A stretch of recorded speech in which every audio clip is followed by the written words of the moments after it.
Good afternoon. How is everybody? Good? Come on, guys. Yay! I mean, we really have an exciting panel today. How to grow conservatism. Who wants to learn about how to grow conservatism?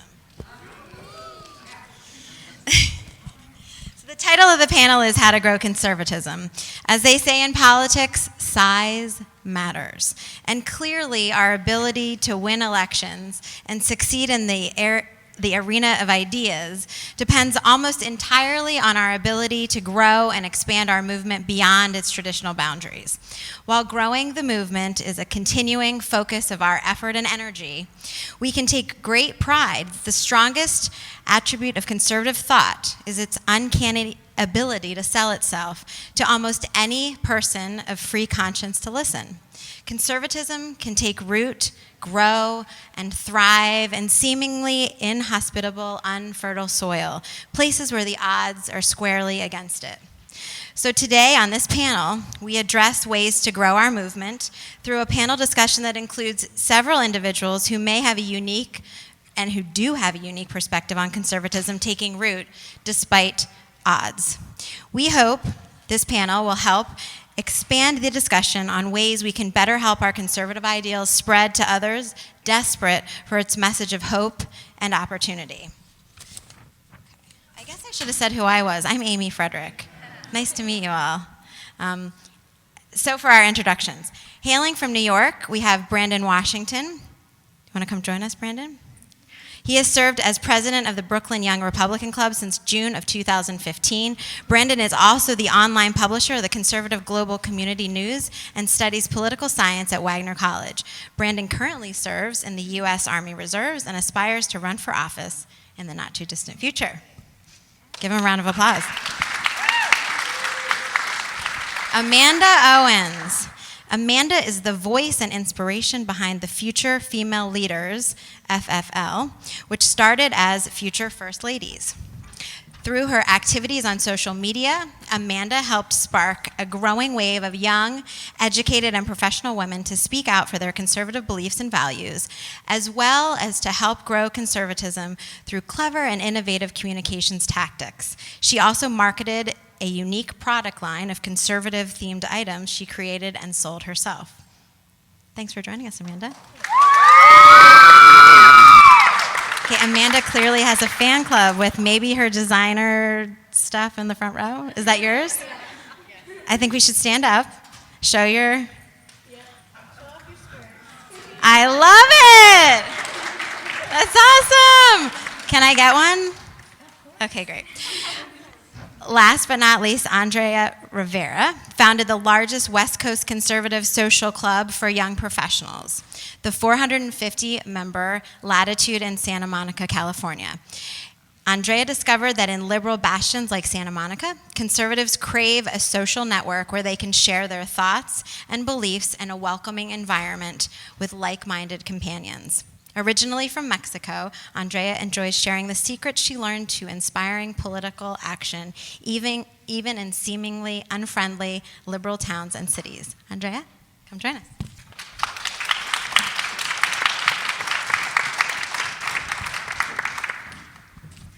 Okay.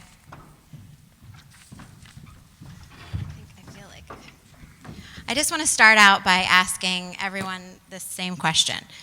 Going down the line, starting with you, Brandon, tell us your personal story. What led you to not just be a conservative, but also a vocal activist for the conservative cause? Sure. I grew up in Brooklyn, New York. I was born and raised in poverty, like a lot of African-American kids.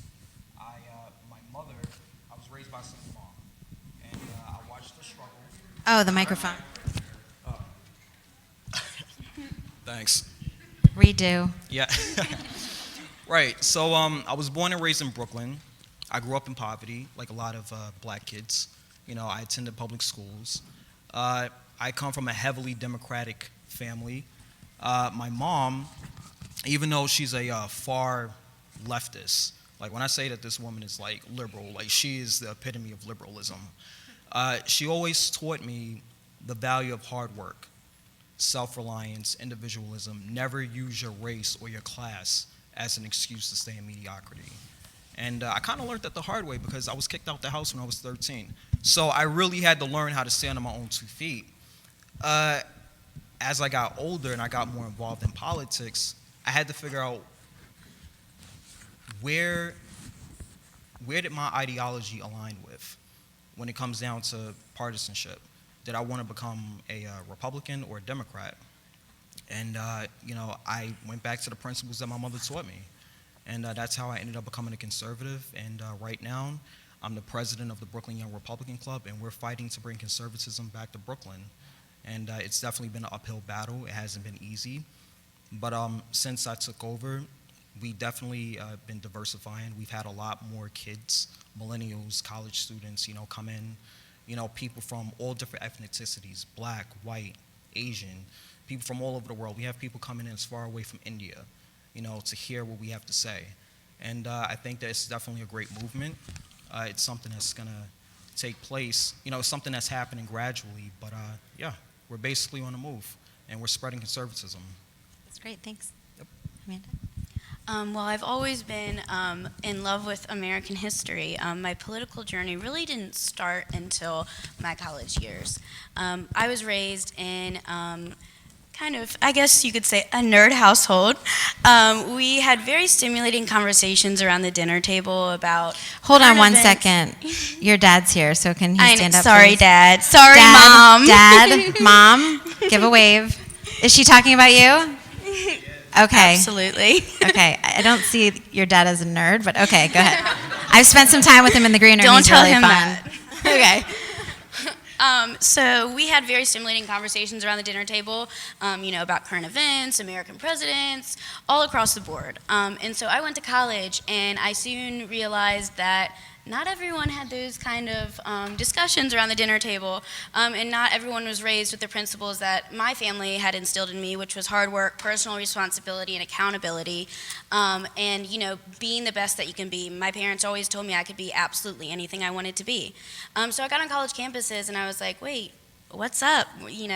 There was people that weren't taking responsibility for their actions, and I found myself, missing those dinner conversations, and I looked forward to coming home, on breaks to, talk about politics and current events.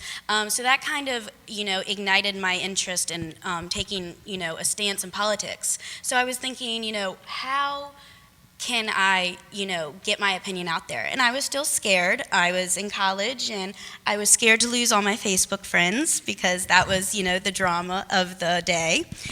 So I sat in my college apartment, and I made an anonymous Twitter account, and it was called FFL. And I used it just kind of as a personal sounding board for my personal soapbox of political opinions and current events, but then also what tied in was the very personal events of my own life, the highs and lows I went through as a 22-year-old woman. And what I soon found was it was beginning to resonate with a lot of women across the country in college from ages 16 to 30, and they were really, pushing FFL to be a leader in conservatism amongst the young women demographic. So I felt like I had to do more now that I had turned this soapbox into kind of a rallying call. So we have, expanded from what started as a Twitter account. We have morphed into America's leading social movement for young conservative women, and we show a sense of pride of what it is to be a conservative woman in a world that is not always very friendly to us. And we do that through our conservative lifestyle blog postings on our website. We do it through our apparel and accessories like the elephant skirts. And then we also do it through our significant social media presence and our ambassador programs. Great, that's awesome. Where can we get the apparel? futurefemaleleader.com. Okay, great. Or down in our booth at the CPAC Hub. Awesome. Andrea. Does that work? Okay. So I moved here with my family when I was 4, and so I was raised in a traditional conservative household, and with also a tradition of really disliking socialism. But I was not interested in politics or any of that because in high school I just wanted to survive high school, and then just get good grades and then do well on the tennis team and get into UCLA. And then at UCLA, I started becoming aware of the differences between Republicans and Democrats. And I had an urge to join, but then I noticed that would also have affect kind of my social life. And so I was like, you know what? I'm going to pick and choose my battles. I'm just going to focus on getting good grades and having fun, and I'll just put that to the side. Once I graduated, that's when the urge did not leave me, because out of my entire graduating class, or all my friends of my graduating class, I was the only one that still left a conservative, and I also was an art history major. So that means I was working in the art world. And then I happened to get my first internship was at the Santa Monica Museum of Art, which is a modern art museum. And it's also Santa Monica, which is the equivalent of Berkeley. And I now started to see how they saw conservatives. And I really thought that the way they spoke of conservatives was really awful.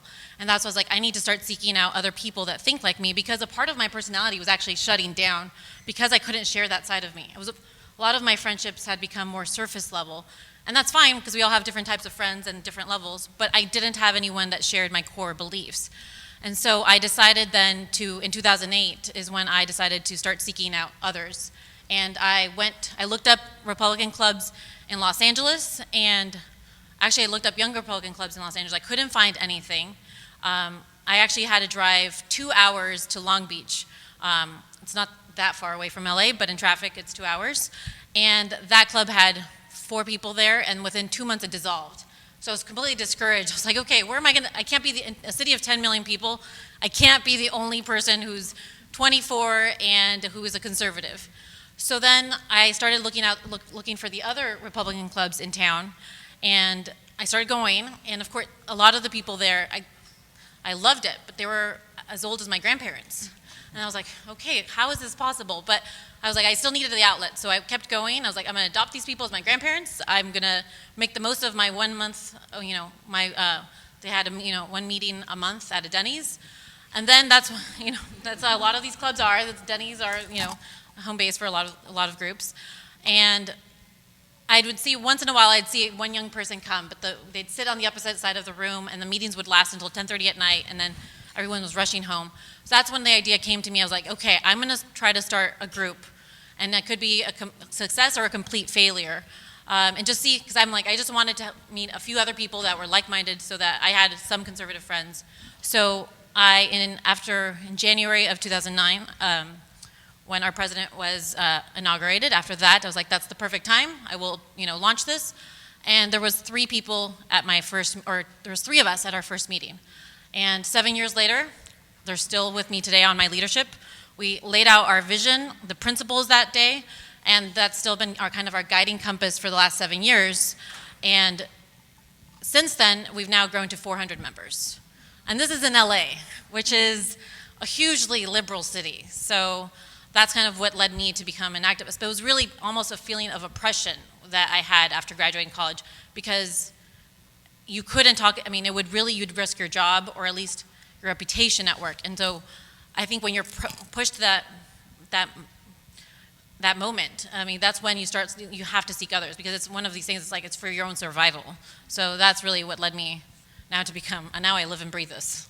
Well, and following up with that, what difficulties do you face with not necessarily your family, but your friends? You're in California, within the general community, you're an outspoken conservative. So do you find yourself in difficult situations often?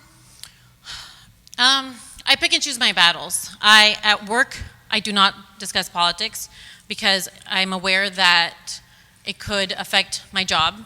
So I definitely would not, in California or in LA, you just can't. So what I've done is, it depends on I know how to turn off the switch. Let's just say, I'm very strategic. At work, I don't talk about it unless we become friends outside of work, and then I opened up and I just plant seeds.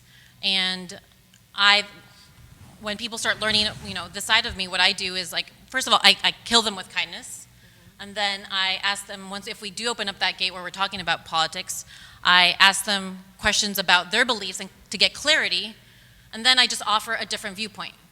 but I don't try to hammer it over their head on the first attempt. I really see someone's conversion. It's almost like a 2-year project, because no one wants to be beat over the head. So you're not taking an aggressive approach with people. You're No, just I'm sharing your ideas and then backing off. And if somebody's not receptive, you're not going to keep pushing.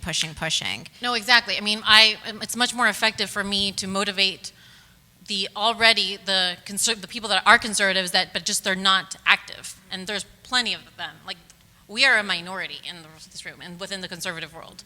So in the outside world, I pick and choose my battles, and I focus more on developing people who are conservative but more passive into activists. That's my approach. Brandon, do you agree with that? How do you deal with your family, especially, and people that don't agree with you? How do you handle that? Well, actually, Similarly?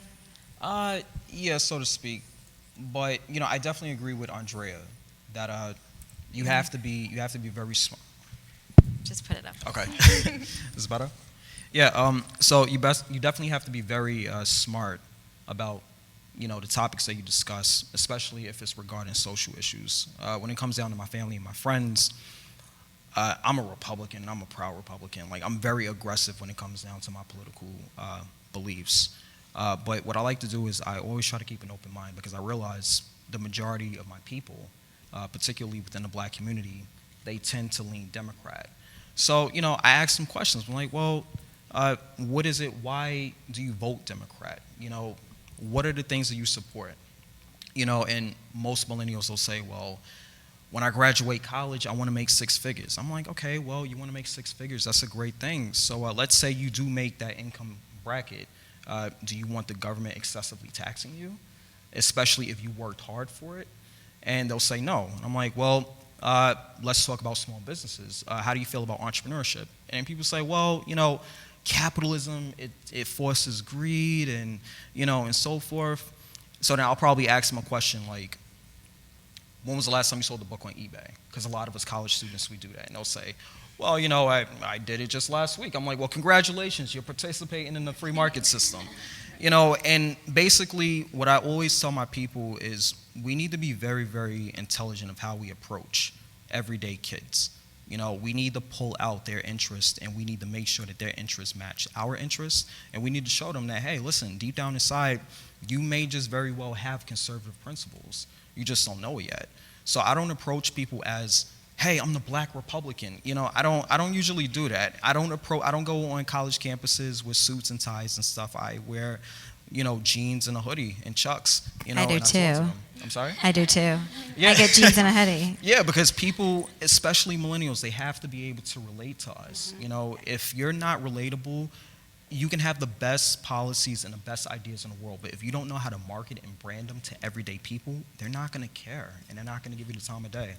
So, do you find that most people who are resisting your message in the community, community, do you think that they have a genuine disagreement, or is this more them clinging to long-held stereotypes about who can and can't be a conservative? I would say the latter. I could speak for the black community because I'm a son of the black community.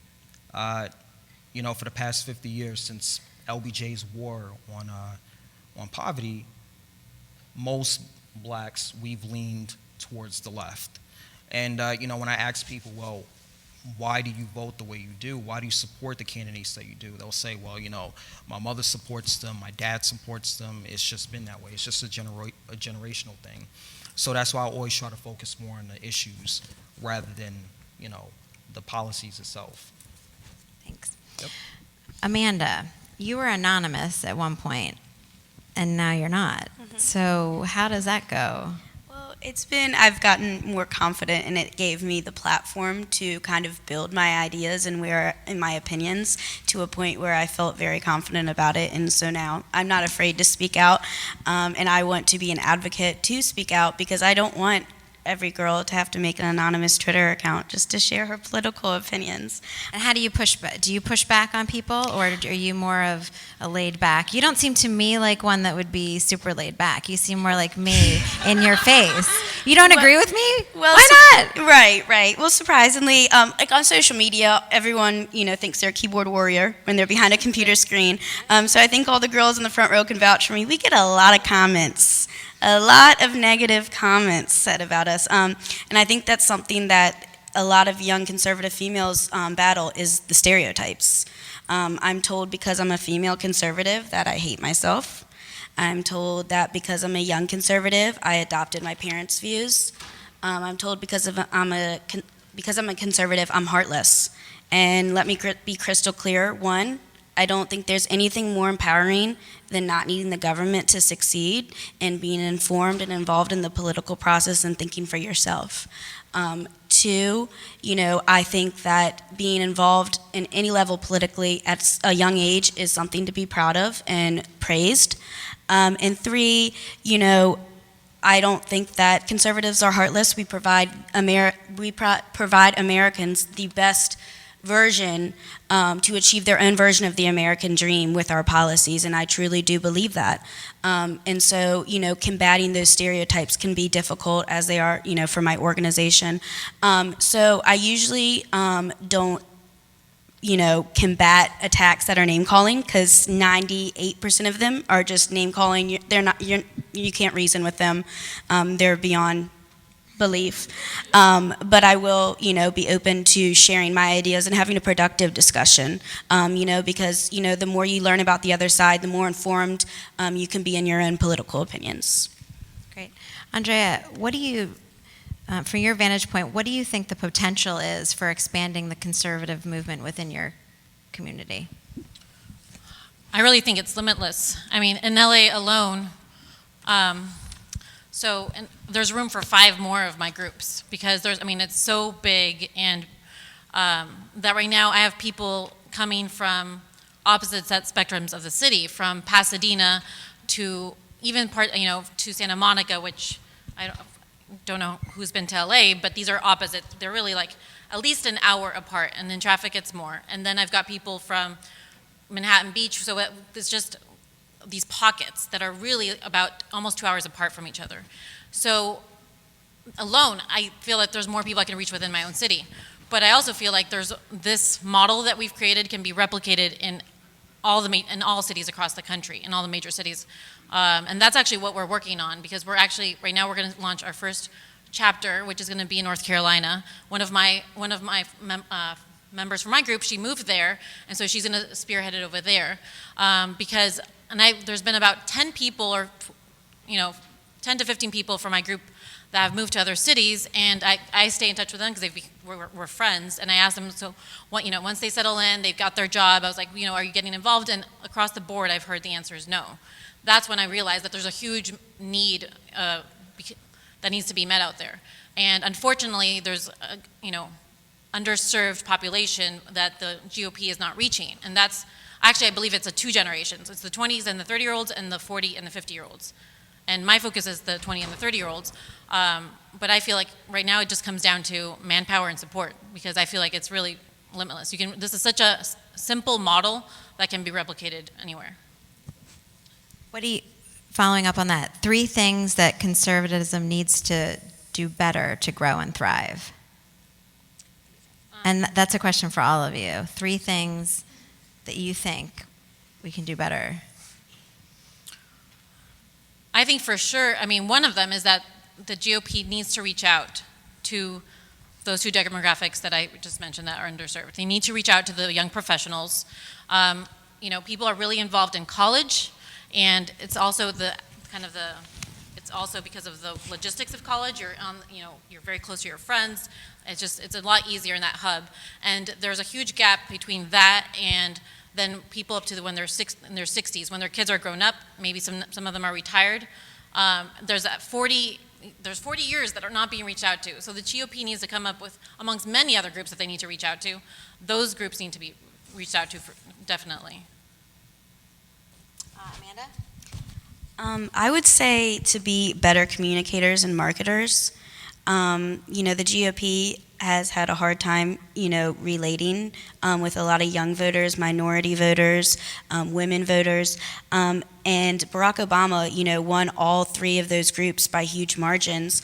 And I think that, we just need to be effectively communicate our conservatism to those types of groups. And that doesn't mean pandering or tailoring policy issues to fit a certain faction voters. It's just to make it relatable to them. A lot with our organization, we're very, girly, and we are not shy about it. And, that is a way for us to tie in pop culture and things that go on in their everyday life and bring it back to politics. And sometimes it's a little tongue-in-cheek and funny, and you just can't help but smile, but it, resonates with them. And then that's always the active step for them to, get engaged in the political process and current events, something as simple as just a, funny quote. And so I think that that's important, that they, communicate, be better marketers, and, really learn to resonate with, a bunch of different factions of voters. Well, I could just tell you, as far as what I would recommend on how we do it, I always tell my board and my club members that we have to focus more on how we market our policies. We're always talking about the free market system and, the economy and big business and whatnot, but it's really the same thing in politics. I found that a lot of Republicans, to our own discredit, so to speak, we focus more on the issues that we don't support. Everyone knows what Republicans don't support. The list goes on and on, but we really don't put enough emphasis on the things that we do support.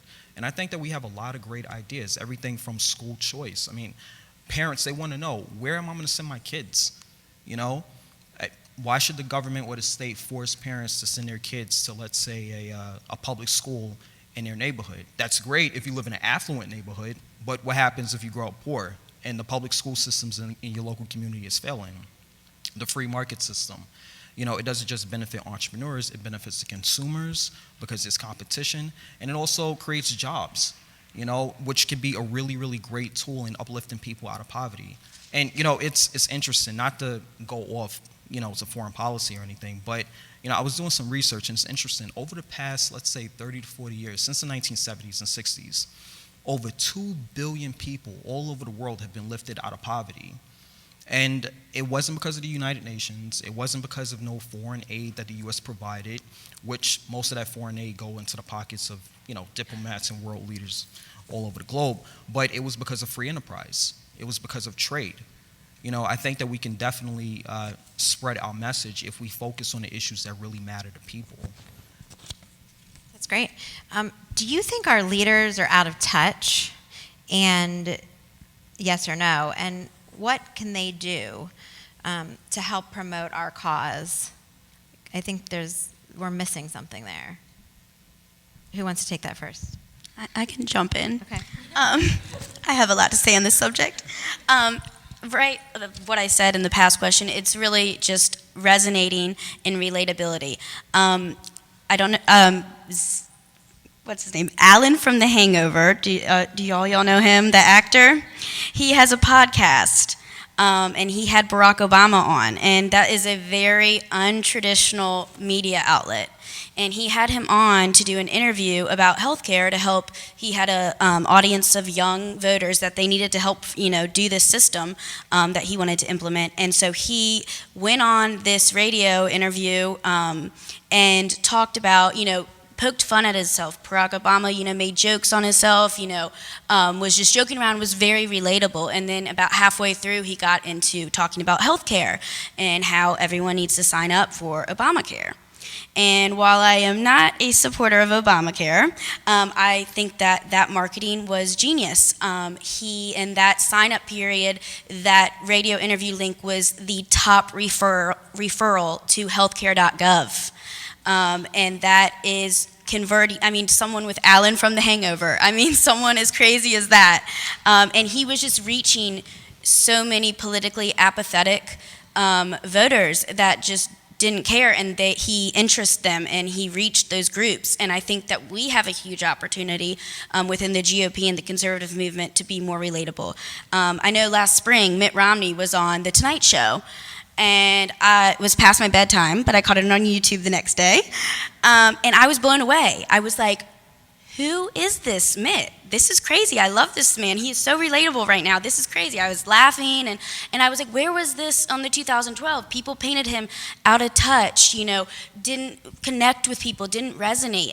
And here he was on The Tonight Show, making the case after he'd already won and lost. And I was just, where was this? So I think that proves, the kind of untraditional media outlets that our candidates and elected officials can take advantage of and kind of work to get their message out to a broader audience. So I guess Reince Priebus on late night TV, that would help our cause. Yes, let's get that going. Okay. I'll call him and tell him about that. Andrea? There's two things that I think that I would like to see them do. One is they need to have a positive political agenda. And what I mean by that is that it's not enough to just be against Democrat. They need to give people something to be in favor of. And I think that I would like to see a new contract with America happen again, but instead of this time that they actually stick to it for perpetuity, because last time it only lasted for 2 terms, and that I think would make a tremendous difference, because the way that we're constantly responding and against Democrats, but that's not enough. You have to give something for people to stand for.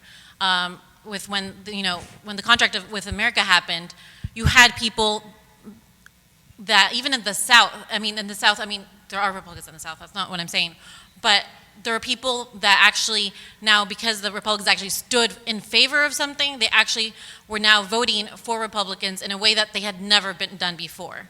So that is one thing that I think that definitely needs to be worked on. And the second one is that they just need to stick to their principles. Democrats, one thing that I admire about Democrats is that they fight, they get knocked down, they bleed, but they get right back up. Republicans get knocked down, and they run away. And that's over, when we had that with Arnold Schwarzenegger in California.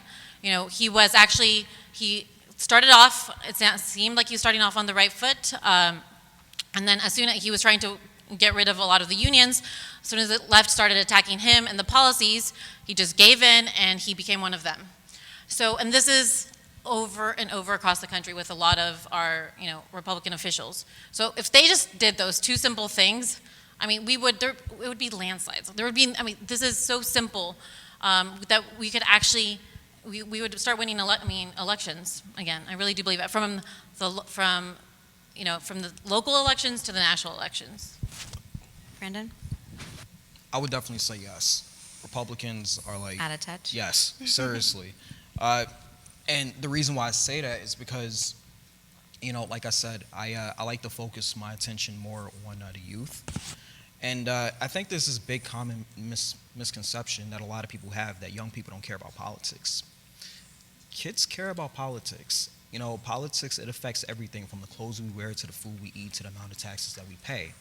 So kids, they definitely have an interest in it, especially when you're thinking of the rising cost of tuition and how am I going to find a job after I graduate.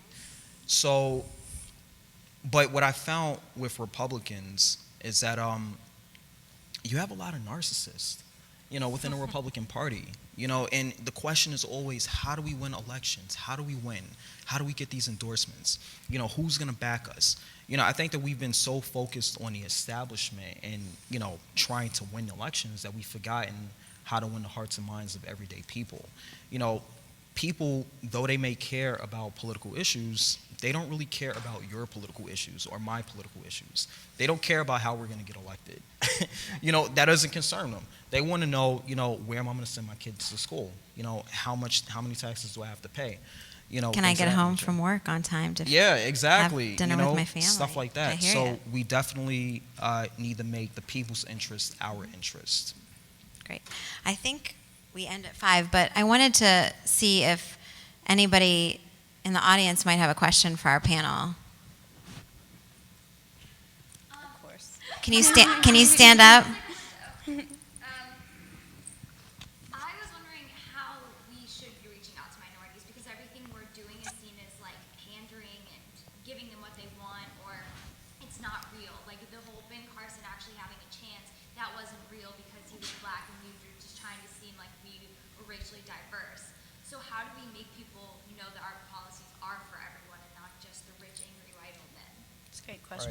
Yeah, a good no, question. That's a really awesome question. I'm actually a former Ben Carson supporter since I guess he suspended his campaign, so I don't have nobody to support now.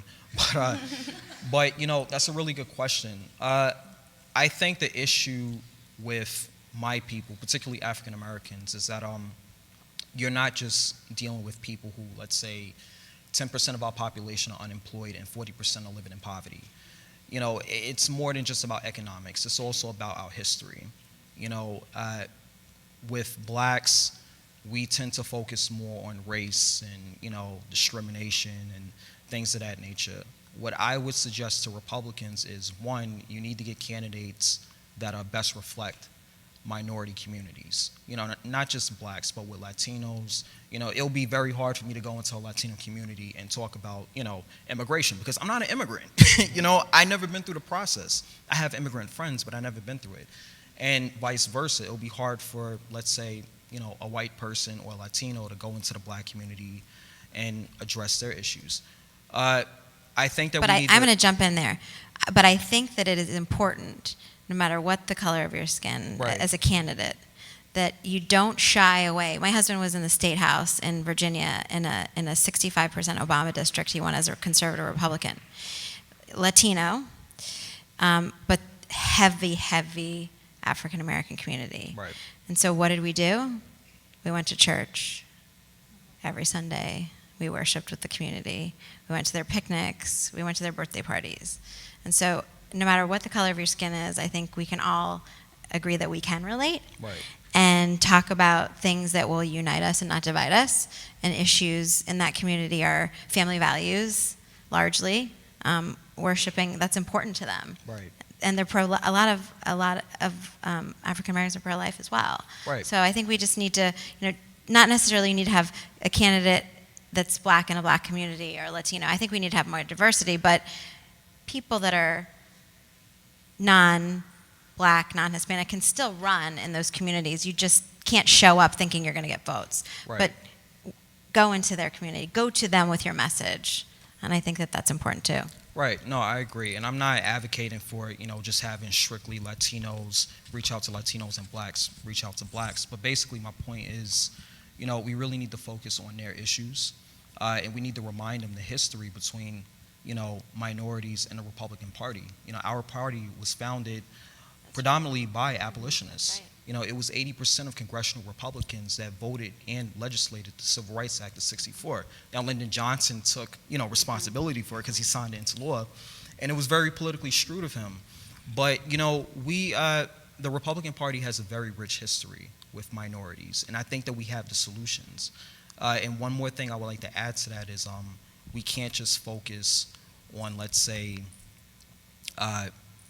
race, but we also have to make a moral example of what we're fighting for. You know, if we're going to fight poverty, then we need to provide conservative solutions to end poverty. So, yeah. Thanks. Another question? Go ahead. Can you stand up?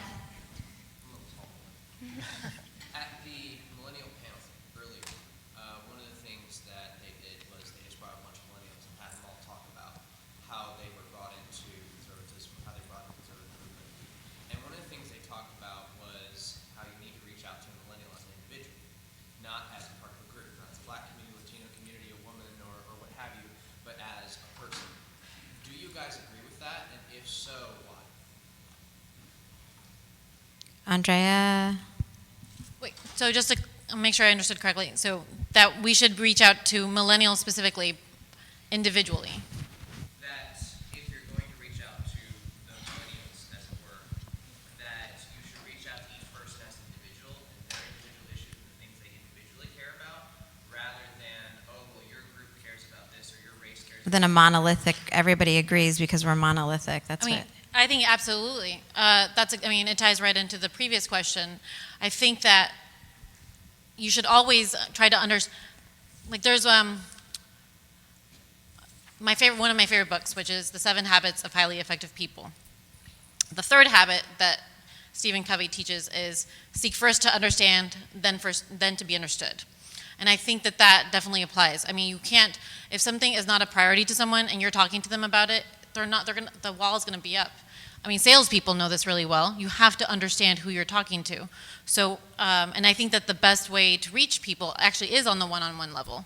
I think that is the best. I mean, a lot of the transformations that I've seen in people, and people have been converts, it has been on the one. So I think that's I absolutely agree. I think that's the way to do it. But that's true not just for millennials, that's for anyone. That goes also to the minorities. You have to first understand them, and then you present your ideas. Otherwise, they're going to put that wall up, and they're not going to listen. But you would probably, if someone was trying to sell you something, you'd probably, like, if you just look at it as sales, it's the same principles. Yeah. Jameson, we have one more question. I have two questions. One for Brandon, which is you have the New York State Conservative Party, which is great. If you're not a member of that, you ought to be. And for Andrea, I want to find out social media platforms. I understand you were connected with something called Ricochet. Mm-hmm. Was that helpful we didn't have that back in the 60s, and we were doing the same thing. You're able to harvest people out of some of these social websites for your events, right? Oh, absolutely. I mean, my group started on Meetup, which is a website where if you want to find a tennis group or a running group, you just find it. So that's how, I mean, I could basically say it. All my friends, I met them online because that's where they found us. And then came the Facebook page. So I think that social media is an amazing way to connect, to reach to people that you never normally would meet. So we definitely, I think conservatives are starting to catch up, not quite there, which is ironic because we're also the business of party. The party of business. But, we're not using the tools that we apply in the business world to our own party. And I think that we need to, because otherwise we need to catch up. The left is 30 years ahead of us when it comes to that. And we make it much more complicated than it needs to be. I'm sorry, what was your question? The Conservative Party of New York.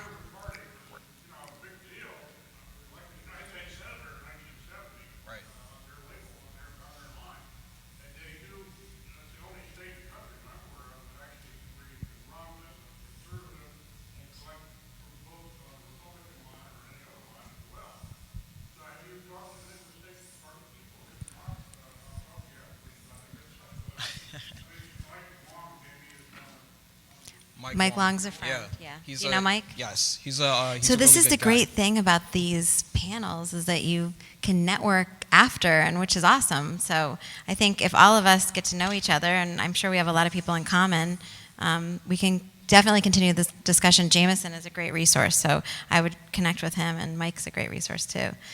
Before we go, I like to end my panels with a little fun. So we're going to do just a quick lightning round.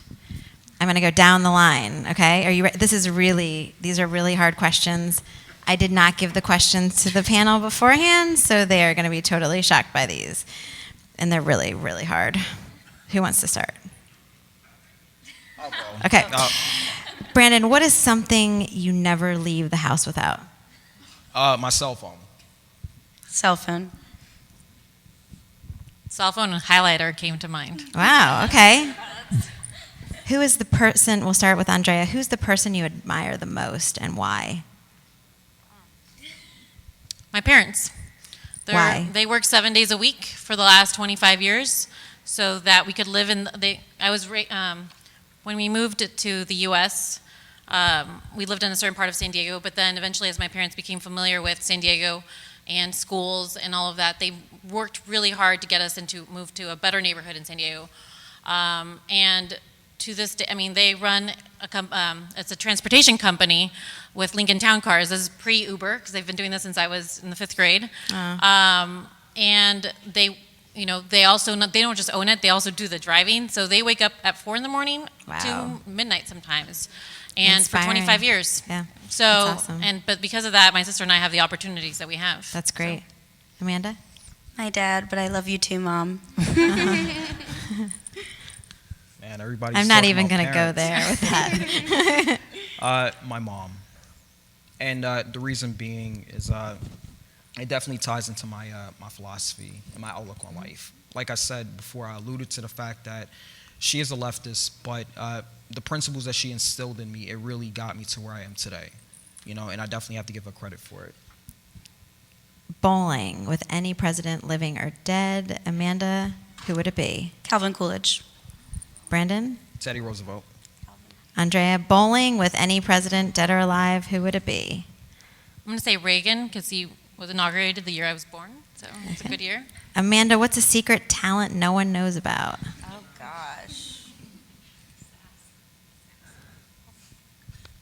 I can do the splits. Really? Yeah. Okay. Andrea? No. Do it. Well, she isn't a really... I was a cheerleader, so that's Oh. the first thing that came to mind. No fight. Secret talent? Secret talent? I don't speak of it often, but I'm trilingual, and most people don't know because I'm speaking English and I'm in. Yeah, that's but great. yeah. Great. Brandon? Yeah, I'm not that talented in a lot of things. But I guess I could say I have a genuine love for giving relationship advice. So yeah, like I love it. You've heard it first here. My Relationship expert my Brandon. friends, they come to me all the time. I definitely. What room are you in for later advice? Am I embarrassing you? I'm sorry. I have 3 kids. I embarrass them often. Predictions on 2016.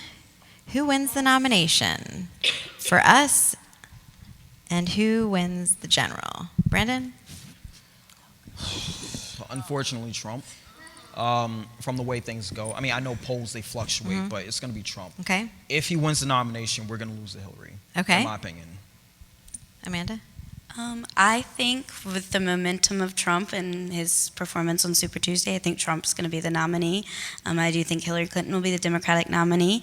And I think that Trump will win because I think Hillary is very easy to beat. She is under FBI investigation for crying out loud. If we can't win against her, who can we win against? Got it. Andrea? Though I'm not happy to say that that's my prediction at all. I'm probably with Brandon, unfortunately. I mean, I hope Cruz can get in there, but it seems like it's a self-fulfilling prophecy. Trump gets all the media attention, and it's just he's seeped into everyone's consciousness because of how much attention he gets. But I do feel that if he gets elected, Hillary's going to win. Okay. Yeah. Brandon, scale of 1 to 5. How good of a dancer are you? 0. Like not even a 1, a 0. But he gives relationship advice. He can't dance. Okay. All right. The exact same answer as Brandon. 0? I do not dance. Oh. I'm a 3. I love to dance, but I am not coordinated. Whip or nay-nay? Wait, what? You guys don't know Who? Whip? Nay-nay? No. The song? No.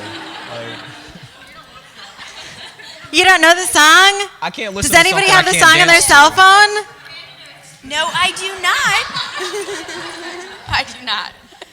Okay, I I don't am go a within 10 lot feet of older a than dance y'all, and I whip and I nay-nay. There you go. Thank you, everyone, for coming. Have a good evening.